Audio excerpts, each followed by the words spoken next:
শ্রীরামকৃষ্ণদেব যেমন সেই দিন কল্পতরু হয়ে যে যা চেয়েছিলেন তাই দান করেছিলেন, আমরাও শ্রীরামকৃষ্ণদেবের কাছে আজকের দিনে যা প্রার্থনা করব তাই তিনি প্রদান করবেন এই আমরা বিশ্বাস করি। মঙ্গল আরতি দিয়ে শুরু হয়েছে, তারপর আমাদের বেদ পাঠ, গীতা পাঠ এবং অন্যান্য স্তোত্রাদি পাঠ হয়েছে।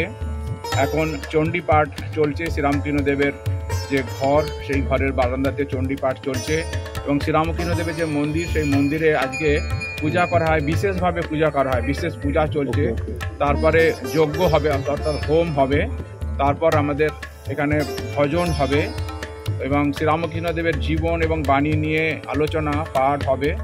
তারপর সন্ধ্যাবেলা আরতি আছে, আরতির পরে আবার পাঠ আলোচনা রয়েছে, সকালবেলাও ভজন রয়েছে এবং ভক্ত মানুষ যারা আসবেন তাদের জন্য প্রসাদেরও ব্যবস্থা রাখা হয়েছে।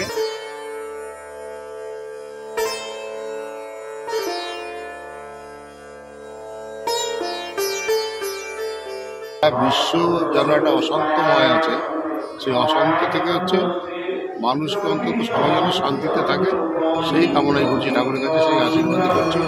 সবাইকে নিরোগ রাখো, সুস্থ রাখো, ভালো রাখো। এখানে প্রথম এসেছি আজকে।